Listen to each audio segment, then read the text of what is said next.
আমাদের বিচার বিভাগের গত 15 বছর নয় 12 বছরের একটি ব্যর্থতা ছিল হচ্ছে সাগর এবং রুনির যে মার্ডার কেসটা রয়েছে সেটির ব্যাপারে আপনারা জানেন যে 111 বা 113 বার সময় নেওয়া হয়েছিল শুধুমাত্র পুলিশ রিপোর্ট জমা দেওয়ার কারণে। আমরা আমাদের প্রধান উপদেষ্টার জাতির উদ্দেশ্যে ভাষণ এবং আমাদের প্রধান বিচারপতিরও যে অভিভাষণ রয়েছিল সেখানেও এই মামলাটির কথা উঠে এসেছিল।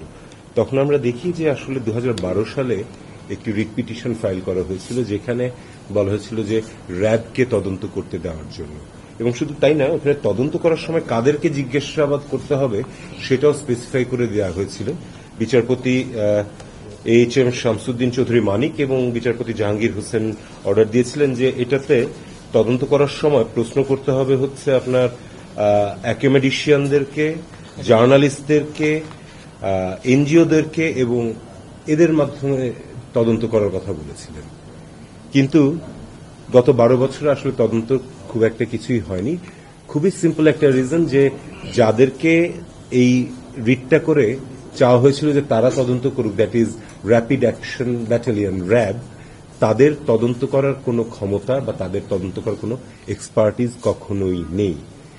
র্যাপিড অ্যাকশন ব্যাটালিয়ন হচ্ছে একটি অপারেশনাল ফোর্স, তারা এনফোর্সমেন্টের কাজ করতে পারে কিন্তু তারা তদন্তের কাজ করার জন্য মোটেই ইকুইপ ছিল না। এবং এই বিষয়টি নিয়ে কখনোই আমাদের আদালতেও এসে বলা হয়নি যে র্যাব এই মামলাটি তদন্ত করতে পারবে না। গত 12 বছর ধরে এভাবেই মামলাটা ঝুলেছিল।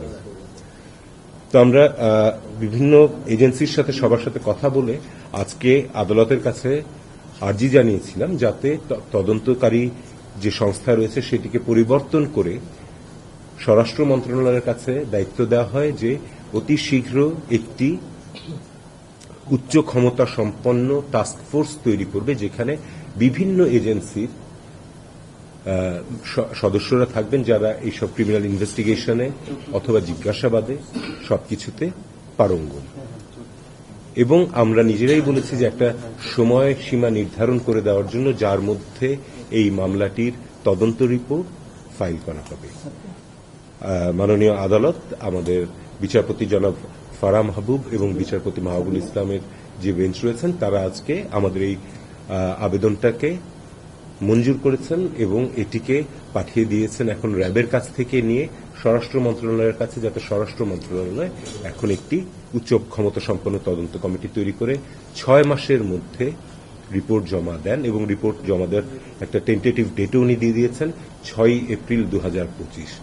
আমরা আশা করব এবং আমাদের বিশ্বাস রয়েছে যে এই দীর্ঘ সময় ধরে যে মামলাটি তদন্তাধীন অবস্থায় ছিল এই নির্দিষ্ট সময়ের মধ্যে আমাদের এই বর্তমান সরকারের যেটি প্লেজ রয়েছে আমরা এই তদন্ত শেষ করে একটি প্রতিবেদন জমা দিতে পারব। তদন্ত এই রিটটা যখন করা হলো তখন এখানে দেওয়া হলো র্যাবকে, এবং আমরা আমাদের এই অ্যাপ্লিকেশনের মধ্যে বলেওছি যে তৎকালীন সময়ের অগণতান্ত্রিক সরকারের চাপের ফলে র্যাবের কর্তৃপক্ষ এসে কখনো হাইকোর্টে জানাতে পারেননি যে তাদের পক্ষে এই তদন্ত করাটি সম্ভব নয়।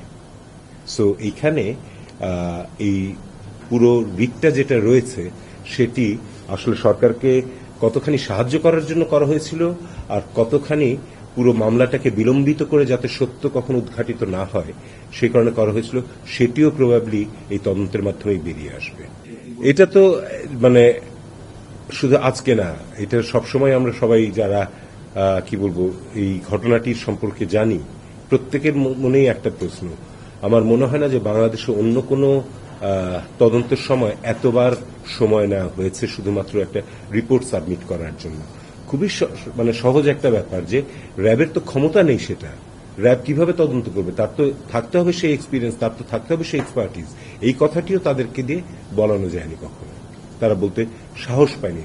এখন চিন্তা করে দেখেন র্যাবকে যাকে সবাই ভয় পায় তারাই সেটা বলতে ভয় পেয়েছিল, তাহলে এখানে কি পরিমাণ ক্ষমতার অপব্যবহারের প্রশ্ন ছিল। সেটা তো অবশ্যই হয়েছে, কিন্তু আমার যদি মনে থাকে যে আপনাকে আমি মনে করে দিই যে আর্থার কনান ডয়েল একটা লিখেছিলেন যে অপরাধী যেখানেই যাক সূত্র কিছু রেখেই যায়, আর যতই চেষ্টা করুক পুরোপুরি চাপা কেউ কখনো দিতে পারে না।